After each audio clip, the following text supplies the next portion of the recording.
प्रिय भक्तगण, आज हम आपको एक पवित्र कथा का श्रवण करा रही हूं, जो सुनने मात्र से ही आपके जीवन में सुख संपत्ति और धन की वर्षा होगी। तो चलिए कथा को प्रारंभ करते हैं। एक आदमी मंदिर में सेवक था। उसका काम मंदिर की साफ सफाई करना था।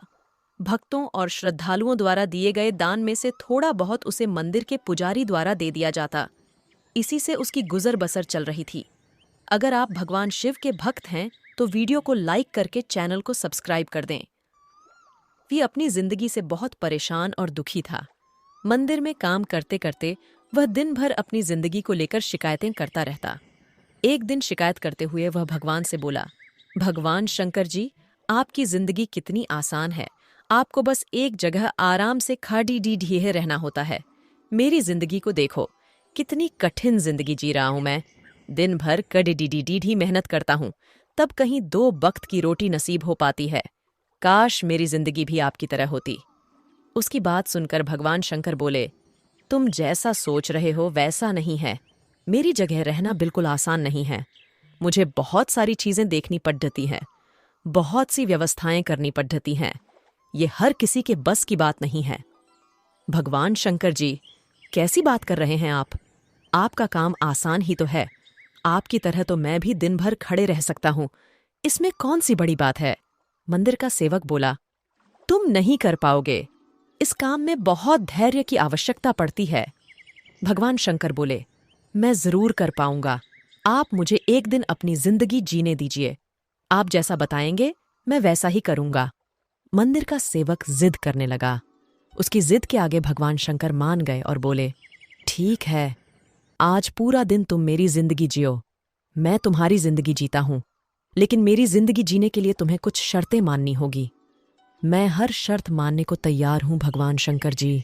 सेवक बोला, ठीक है, तो ध्यान से सुनो। मंदिर में दिन भर बहुत से लोग आएंगे और तुमसे बहुत कुछ कहेंगे।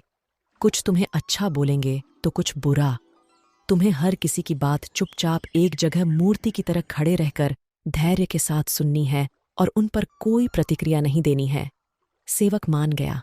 भगवान शंकर और उसने अपनी जिंदगी एक दिन के लिए आपस में बदल ली। सेवक भगवान की जगह मूर्ति बनकर खड़ा हो गया। भगवान शंकर मंदिर की साफ सफाई का काम निपटाकर वहां से चले गए। कुछ समय बीतने के बाद मंदिर में एक धनी व्यापारी आया। भगवान शंकर से प्रार्थना करते हुए वह बोला, भगवान जी, मैं एक नई फैक्ट्री डाल रहा हूं। मुझे आशीर्वाद दीजिए कि यह फैक्ट्री अच्छी तरह चले और मैं इससे अच्छा मुनाफा कमाऊं। प्रार्थना करने के बाद वह प्रणाम करने के लिए नीचे झुका तो उसका बटुआ गिर गया। जब वह वहां से जाने लगा तो भगवान शंकर की जगह खड़डतमीय मंदिर के सेवक का मन हुआ कि उसे बता दें कि उसका बटुआ गिर गया है, लेकिन शर्त अनुसार उसे चुप रहना था। इसलिए वह कुछ नहीं बोला और खामोश खड़ा रहा। इसके तुरंत बाद एक गरीब आदमी वहां आया और वो भगवान शंकर से बोला, भगवान जी, बहुत गरीबी में जीवन काट रहा हूं। परिवार का पेट पालना है, माँ की दवाई की व्यवस्था करनी है। समझ नहीं पा रहा हूं कि इतना सब कैसे करूं। आज देखो, मेरे पास बस 1 रुपया है। इससे मैं क्या कर पाऊंगा? आप ही कुछ चमत्कार करो और मेरे लिए धन की व्यवस्था कर दो। प्रार्थना करने का बाद जैसे ही वह जाने को हुआ, उसे नीचे गिरा व्यापारी का बटुआ दिखाई दिया। उसने बटुआ उठा लिया और भगवान शंकर को धन्यवाद देते हुए बोला, भगवान जी, आप धन्य हैं। आपने मेरी प्रार्थना इतनी जल्दी सुन ली। इन पैसों से मेरा परिवार कुछ दिन भोजन कर सकता है। माँ की दवाई की भी व्यवस्था हो जाएगी। भगवान शंकर को धन्यवाद देकर वह वहां से जाने लगा। तब भगवान शंकर बने मंदिर के सेवक का मन हुआ कि उसे बता दे कि वह बटुआ तो व्यापारी का है, उसे मैंने नहीं दिया है। वह जो कर रहा है वह चोरी है। लेकिन वह चुप रहने के लिए विवश था, इसलिए मन मारकर चुपचाप खड़ा रहा। मंदिर में आने वाला तीसरा व्यक्ति एक नाविक था। वह 15 दिन के लिए समुद्री यात्रा पर जा रहा था।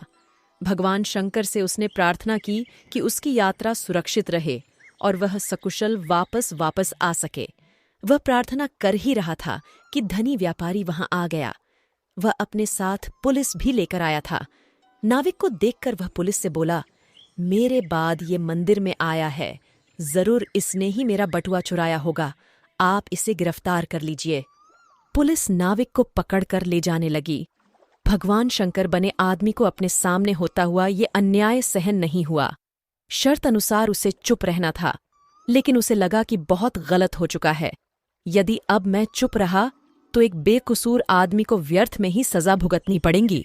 उसने अपनी चुप्पी तोड़ ढाते हुए कहा, आप गलत व्यक्ति को पकड़कर ले जा रहे हैं।